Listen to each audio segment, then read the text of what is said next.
On behalf of Agriculture and Farmers Welfare Department, that includes both Directorate of Agriculture and Directorate of Horticulture, I welcome you all. So this press meet is just to inform you, জানানোর জন্য যে আমাদের কি কি activity এখন রাজ্যে চলছে agriculture এবং হর্টিকালচার সেক্টরে।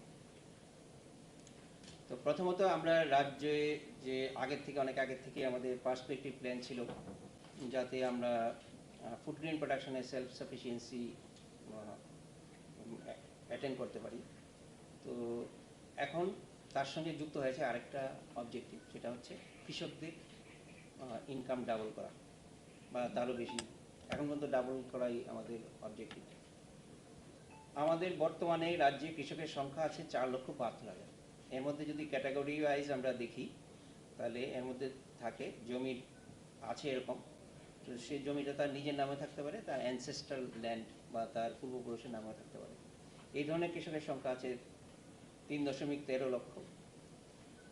বনাধিকার আইনে পাট্টাপ্রাপ্ত কৃষকের সংখ্যা আছে 1.22 লক্ষ, যেটা আমাদের কাছে নাম ধাম সহ সমস্ত ডিটেলস আছে ডেটা। আর বর্গাদার কৃষকের সংখ্যা, যেটা আমরা সার্টিফিকেট ইতিমধ্যে ইস্যু করেছি। I am not talking in terms of revenue record এটা আর অনেক কম, মানে অনেক কম, লেস দেন 4,000, কিন্তু আমাদের সার্টিফিকেট ইস্যু করা হয়েছে 37,000 on the basis of verification in the field. তো এই লোকগুলির আমরা সার্টিফিকেট কেন ইস্যু করেছি নাহলে তারা কোনো কৃষকের জন্য যে লোন ব্যাংকিং ইনস্টিটিউশনগুলি থেকে এক্সটেন্ড করা হয়, এই লোন তারা পাবে না যদি আমরা না সার্টিফিকেট দিই। তো আমরা এই ব্যবস্থা করেছি বর্গাদারদের জন্য লাস্ট 5 ইয়ার্স। আমাদের খাদ্যশস্যের যে চাহিদা এবং মোট উৎপাদন, আমাদের প্রধান যে ফসল আছে এর মধ্যে ধান, ভুট্টা বা এর মধ্যে স্মল সাইজ যে গ্রেন আছে এর মধ্যে ফিঙ্গার মিলেট এবং ফক্সটেল মিলেট, কাউন এবং রাগি এবং কাউন, এই দুটো আমাদের এখানে হয়। এছাড়া ডাল জাতীয় যে শস্য আছে এর মধ্যে অরহর, মাসকলাই, মটর ডাল, মুগ এবং রাজমাটা এর মধ্যে লেটেস্ট এডিশন। তো এটা আমরা এখানে উৎপাদন করি। আমাদের যে খাদ্যশস্যের মোট চাহিদা সেটা 17-18-তে ছিল 8.98 লক্ষ মেট্রিক টন।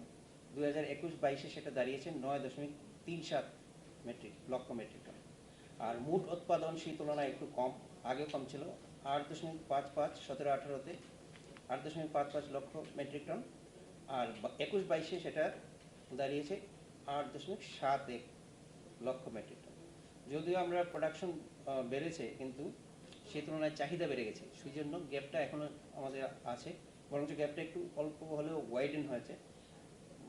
0.43 লক্ষ মেট্রিক টন ঘাটতি ছিল 17-18-তে, 21-22-এ সেটা অল্প বেড়ে দাঁড়িয়েছে 0.66 লক্ষ মেট্রিক টন, মানে 66,000 মেট্রিক টন।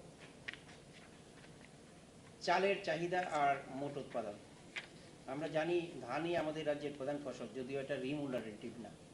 আগে থেকে বলছি এটা যে সবচেয়ে বেশি মানে ইনকাম যেটার থেকে হয় এরকম না, আরও অনেক শস্য আছে যেগুলি থেকে আমরা করতে পারি বেশি ইনকাম, কিন্তু যেহেতু ট্র্যাডিশনালি আমাদের অনেকগুলি জমি সবসময় জলমগ্ন থাকে, হোটেল, এখানে ধান ছাড়া কিছু হয় না, অন্য কোনো মানে শস্য করার কোনো স্কোপ নেই। তো সেই জন্যই আমাদের এখানে ধান চাষ করতে হয়, ট্র্যাডিশনালি এটা করে আসছে আমাদের ফার্মাররা। 2017-18-তে চালের মোট চাহিদা ছিল 8.26 লক্ষ মেট্রিক টন, আর মোট উৎপাদন ছিল 8.12। আমি শুধু চালের কথা বলছি, আগে ফুড গ্রেন বলেছিলাম, এখন চাল। 2021-22-এ বেড়ে দাঁড়িয়েছে 8.62, মানে চালের মোট চাহিদা, আর সেই তুলনায় উৎপাদন হয়েছে 8.14। এটা যে খুব একটা বাড়ছে এরকম না, কারণ আমাদের এরিয়া এক্সটেন্ড করার মতো স্টেজে আর কোনো নাই, অবশিষ্ট নাই। আমাদের টোটাল যে এরিয়া আছে এই আবাদি জমির পরিমাণটা, নেট এরিয়া যেটা, এটা আছে মাত্র 2.55 লক্ষ মেট্রিক টন। এটাকে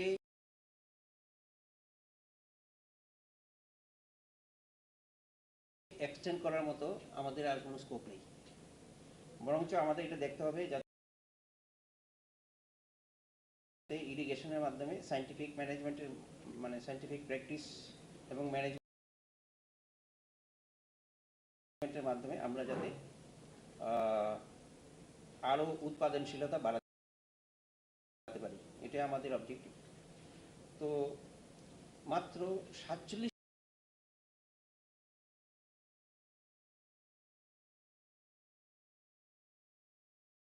47% জমি, মানে শতকরা 100 ভাগের মধ্যে 47 ভাগ জমি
সেই যে মোট যে চাহিদাটা যেটা ছিল সেটা আমরা এখনও পূরণ করতে পারিনি, এখনও আমাদের সেই গ্যাপটা রয়ে গেছে।